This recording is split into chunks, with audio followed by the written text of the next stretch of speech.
ஓம் சாந்தி. அவ்யக்த முரளி 22/1/1984. அவ்யக்த பாப்தாதா, மதுபன். பெயர் பெற்ற சேவாதாரி ஆவதற்கான விதி. இன்றைய முரளியின் தலைப்பு பெயர் பெற்ற சேவாதாரி ஆவதற்கான விதி. இன்று பாப்தாதா சுடர் விட்டு கொண்டு இருக்கக்கூடிய தன்னுடைய தீபங்களினுடைய தீப மாலையை பார்த்துட்டு இருக்கிறார். எப்படி ஒவ்வொரு சுடர் விட்டு கொண்டு இருக்கக்கூடிய தீபம் ஆடாம தடையில்லாம தன்னுடைய ஜோதி மூலமா உலகத்துக்கு வெளிச்சத்தை கொடுத்துட்டு இருக்கிறாங்க அப்படிங்கிறத பார்த்தாங்க. இந்த தீபத்துடைய வெளிச்சம் ஆத்மாக்களை எழுப்பதற்கான வெளிச்சம். பாபா சொல்றாங்க, உலகத்துல அனைத்து ஆத்மாக்களினுடைய எதிரில் அஞ்ஞானத்தினுடைய மதில் சுவர் இருக்குது. அதை அகற்றுவதற்கு எப்படி அவங்களே விழித்தெழுந்து மேலும் மற்றவர்களையும் எழுப்பி கொண்டிருக்கிறாங்க. இருளின் காரணமா அநேக விதமாக தட்டு தடுமாறி கொண்டிருக்கிறவங்க பிரகாசித்து கொண்டிருக்கும் தீபங்கள் உங்கள் பக்கமா மிக அன்போடு வெளிச்சத்தினுடைய இச்சையோடு தேவையோடு பார்க்கறாங்க. அந்த மாதிரி இருளெல்லாம் அணைந்து கொண்டிருக்கும் ஆத்மாக்களுக்கு ஞானத்தினுடைய வெளிச்சத்தை கொடுக்க சொல்றாங்க பாபா. அதனால ஒவ்வொரு வீட்டிலும் தீபம் எரிந்துடணும். இப்படி பாபா முரளி சொல்லிட்டு இருக்கும் போது மின்சாரம் தடைப்பட்டுச்சு. அப்ப பாபா கேக்குறாங்க, இப்போ கூட பாருங்க இருள் நல்லா இருக்குதா அப்படின்னு கேக்குறாங்க. அப்போ வெளிச்சம் தானே பிரியமானதாக இருக்குது. ஆகினால அந்த மாதிரி தந்தையோடு தொடர்பை இணைச்சிடுங்க. தொடர்பை இணைப்பதற்கான ஞானத்தை சொல்றாங்க பாபா. இப்போ இரட்டை வெளிநாட்டினர் புத்துணர்வு அடைஞ்சு, அதாவது சக்திசாலியாக ஆகி, லைட்டோஸ் மைட்டோஸ் ஆகி, ஞானம் நிறைந்தவராக ஆகி, சக்தி நிறைந்தவராக ஆகி, வெற்றி நிறைந்தவராக ஆகி மீண்டும் வருவதற்காக அவங்களுடைய சேவை நிலையங்களுக்கு சென்று கொண்டிருக்கீங்க. பாபா சொல்றாங்க, செல்வது அப்படின்னா வெற்றி சொர்பத்தினுடைய பங்கை செஞ்சு ஒருவரிலிருந்து அநேகர்களாக ஆகி வர்றது. பாபா செல்வது அப்படின்னா வெற்றி சொர்பத்தினுடைய பங்கை செஞ்சு ஒருவரிலிருந்து அநேகர்களாக ஆகி வர்றது. தன்னுடைய குடும்பத்தின் மற்ற ஆத்மாக்களை தந்தனுடைய வீட்டிற்கு அழைச்சிட்டு வருவதற்காக போறீங்க. எப்படி எல்லைக்கு உட்பட்ட யுத்தம் செய்யும் போர் வீரர்கள், உடல் பலம் அறிவியல் பலம் உள்ள போர் வீரர்கள் அனைத்து ஆயுதங்கள்னால அலங்கரிக்கப்பட்டு யுத்த மைதானத்துக்கு வெற்றி பதக்கத்தை பெறுவதற்காக போறாங்க. அதே மாதிரி நீங்க அனைத்து ஆன்மீக போர் வீரர்கள் சேவையினுடைய மைதானத்துல வெற்றி கொடியை பறக்க விடுவதற்காக போயிட்டு இருக்கீங்க. எந்த அளவு வெற்றியாளர் ஆகிறீங்களோ அந்த அளவு தந்தை மூலமா அன்பு, சகயோகம், நெருக்கம், சம்பூர்ண நிலையினுடைய வெற்றி பதக்கத்தை பெறுறீங்க. ஆகினால பாபா சோதனை செய்ய சொல்றாங்க. இதுவரைக்கும் எத்தனை பதக்கங்கள் எனக்கு கிடைச்சிருக்கு அப்படி சோதனை செய்ய சொல்றாங்க. என்னென்ன விசேஷங்கள் இருக்குது மற்றும் பட்டங்கள் கொடுக்கிறோம் மற்றும் எத்தனை பதக்கங்களை பிராப்தி செஞ்சிருக்கிறோம். இப்பொழுது மிக குறைந்தவர்கள் தான் உருவாகி இருக்கிறாங்க. குறைந்ததிலும் குறைந்தது 108வது இருக்கணும். மேலும் தன்னுடைய இத்தனை பதக்கங்களை பார்த்து போதையில இருக்க சொல்றாங்க பாபா. இத்தனை பதக்கங்களினால அலங்கரிக்கப்பட்டிருக்கீங்க. செல்றீங்க அப்படின்னா எப்பொழுதும் விசேஷத்தினுடைய காரியம் செஞ்சு புதியிலும் புதிய பதக்கங்களை பெற்று செல்லுங்க. எப்படி செயலோ அப்படி பதக்கம் கிடைக்கிது. இந்த வருடம் சேவைக்கு பொறுப்பாளராக ஆகி இருக்கக்கூடிய ஒவ்வொரு குழந்தையும் ஏதாவது ஒரு விசேஷத்தை, ஏதாவது புதுமையான விசேஷ காரியம் செய்யணும் அப்படிங்கிற அந்த லட்சியம் வைங்க. இதுவரையிலும் நாடகத்துல மறைஞ்சிருக்குது, நிரம்பியும் இருக்குது. இந்த காரியத்தை பிரத்யட்சம் செய்யணும். எப்படி உலக காரியத்துல யாராவது ஏதாவது விசேஷ காரியம் செய்யறாங்க அப்படின்னா பெயர் பெற்றோராக ஆயிடுறாங்க. நாலாபுறங்களிலும் விசேஷத்தின் கூடவே விசேஷ ஆத்மானுடைய பெயர் கிடைச்சிருது. அந்த மாதிரி நானும் விசேஷ காரியம் செய்யணும் அப்படின்னு ஒவ்வொருவரும் புரிஞ்சுக்கணும். வெற்றி பதக்கத்தை பெறணும். பிராமண பரிவாரத்தின் இடையில விசேஷ சேவாதாரிகளுடைய பட்டியலில் பெயர் பெற்றவராக ஆகணும். ஆன்மீக போதையில் இருக்கணும். பெயர் கிடைத்ததனுடைய போதையில இருக்கக்கூடாது. ஆன்மீக சேவையின் போதையில கருவியாக மற்றும் பணிவாக இருந்ததனுடைய சான்றிதழையும் சேர்த்து பெயர் பெற்றோராக ஆகணுங்கிறாங்க பாபா. இன்று இரட்டை வெளிநாட்டினருடைய குருவுக்கு வெற்றியாளர் ஆகி வெற்றி ஸ்தானத்துக்கு செல்வதற்கான பாராட்டு விழா. யாராவது வெற்றி ஸ்தலத்துக்கு செல்றாங்க அப்படின்னா மிகவும் கோலாகலமா குஷியினுடைய மேலதாளங்களோடு வெற்றி திலகமிட்டு பாராட்டுகளை கொண்டாடுவாங்க. விடை கொடுப்பது கிடையாது, ஆனால் பாராட்டுகள் கொடுப்பாங்க. ஏன் அப்படின்னா பாப்தாதா மற்றும் பரிவாரத்தினர் அந்த மாதிரி சேவாதாரிகளினுடைய வெற்றி நிச்சயிக்கப்பட்டது அப்படின்னு தெரிஞ்சிருக்கிறாங்க. ஆகையினால பாராட்டுதல் விழாவை கொண்டாடுறோம். வெற்றி ஏற்கனவே நிச்சயிக்கப்பட்டுதான் இல்லையா? ஒரு கருவியாகி மட்டும் மீண்டும் அதையே செய்யணும், அவ்வளோதான்.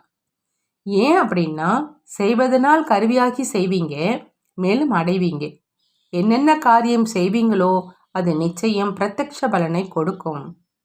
மற்றவங்களை அதிகாரியாக ஆக்கி அழைச்சிட்டு வருவதற்காக இந்த நிச்சயத்தினுடைய ஊக்கம் உற்சாகத்தோடு சென்று கொண்டிருக்கீங்க. பாண்டவர்கள் முன்னுக்கு செல்றாங்களா அல்லது சக்திகள் முன்னுக்கு செல்றாங்களா அப்படின்னு இப்போ பார்ப்போம் அப்படிங்கிறாங்க பாபா. விசேஷமா யார் புதிய காரியம் செய்கிறாங்களோ அவங்களுக்கு பதக்கம் கிடைக்கும். அந்த மாதிரி விசேஷ சேவைக்கு பொறுப்பான ஆத்மாக்கள் யாரையாவது உருவாக்குங்க. சேவை ஸ்தானத்தை மற்றும் வளர்ச்சியை பிராப்தி செய்வீங்க. நாலாபுறங்களிலும் பெயரை பரப்புவதற்கான ஏதாவது விசேஷ காரியம் வேண்டுமென்றாலும் செஞ்சு காமிங்க. அந்த மாதிரி பெரிய குரூப்பை தயார் செஞ்சு பாப்தாதாவினுடைய எதிரில் கொண்டு வாங்க. ஏதேனும் விசேஷ சேவை செய்யக்கூடியவங்களுக்கு வெற்றியினுடைய பதக்கம் கிடைக்கும். அந்த மாதிரி விசேஷ காரியம் செய்கிறவங்களுக்கு அனைத்து சகயோகமும் கிடைச்சிடும். அவங்க தான் ஏதாவது பயண சீட்டையும் வாங்கி கொடுத்துடுவாங்க. தொடக்க காலத்தில் எப்போ நீங்கள் அனைவரும் சேவைக்காக வெளியிடங்களுக்கு போகிறீங்களோ அப்போ சேவை செஞ்சு முதல் வகுப்பில் பயணம் செஞ்சீங்க. மேலும் இப்போ பயண சீட்டும் வாங்க வேண்டியதாக இருக்குது. மேலும் 2வது 3வது வகுப்பில் வரீங்க. அந்த மாதிரி ஏதாவது கம்பெனியினுடைய சேவை செய்யுங்க. பிறகு அனைத்தும் நடந்தேறிடுங்கிறாங்க பாபா. செவாதாரிக்கு சாதனம் கிடைச்சிடும். புரிந்ததா? அனைவரும் திருப்தியாகி வெற்றியாளராகி சென்று கொண்டிருக்கீங்க இல்லையா? ஏதாவது பலகீனத்தை தன்னுடன் எடுத்து சென்று கொண்டிருக்கவில்லையே. பலகீனங்களை ஸ்வாகா செஞ்சு சக்திசாலியான ஆத்மா ஆகி சென்று கொண்டிருக்கீங்க. ஏதாவது பலகீனம் தங்கி போய்விடவில்லையே. ஒருவேளை ஏதாவது இருந்து விட்டது என்றால் அதற்காக விசேஷ நேரம் எடுத்து அழிச்சிட்டு போங்க. நல்லது. அந்த மாதிரி எப்பொழுதும் உறுதியான சுடர் விட்டு கொண்டிருக்கக்கூடிய தீபம் எப்பொழுதும் ஞான வெளிச்சத்தின் மூலமா இருளை அகற்றக்கூடிய, ஒவ்வொரு நேரமும் சேவையின் விசேஷ பங்கை செய்யக்கூடிய, தந்தை மூலமாக பிராப்தி ஆகியிருக்கும் அனைத்து பதக்கங்களையும் அணிந்திருக்கும், எப்பொழுதும் வெற்றி நிச்சயிக்கப்பட்டது அப்படிங்கிற அந்த நிச்சயத்தில் இருக்கக்கூடிய அழியாத வெற்றியின் திலகமிட்டிருக்கும், எப்பொழுதும் அனைத்து பிராப்திகளினால் நிரம்பிய திருப்தியான ஆத்மாக்களுக்கு பாப்தாதாவினுடைய அன்பு நினைவுகள் மற்றும் நமஸ்காரம் செய்கிறாங்க. நாமும் நம்மளுடைய பாப்தாதாவுக்கு அன்பு நினைவுகள் மற்றும் நமஸ்காரம் செய்வோம். அடுத்ததா அவ்யக்த பாப்தாதா ஜெகதீஷ் சகோதரரோடு சந்திப்பு செய்கிறாங்க. பாப்தாதாவுடைய சாகார பாலனையில் வளர்ந்திருக்கும் ரத்தனங்களுக்கு மதிப்பு இருக்குது. எப்படி உலகிய முறையிலும் கூட மரத்திலேயே பழுத்திருக்கும் பழம் எவ்வளோ நல்லா இருக்கும், அந்த மாதிரி அனுபவி ஆத்மாக்கள் உங்களை அனைவரும் எவ்வளோ அன்போடு பார்க்குறாங்க. முதல் சந்திப்பிலேயே வரதானத்தை பெற்றுட்டீங்க இல்லையா?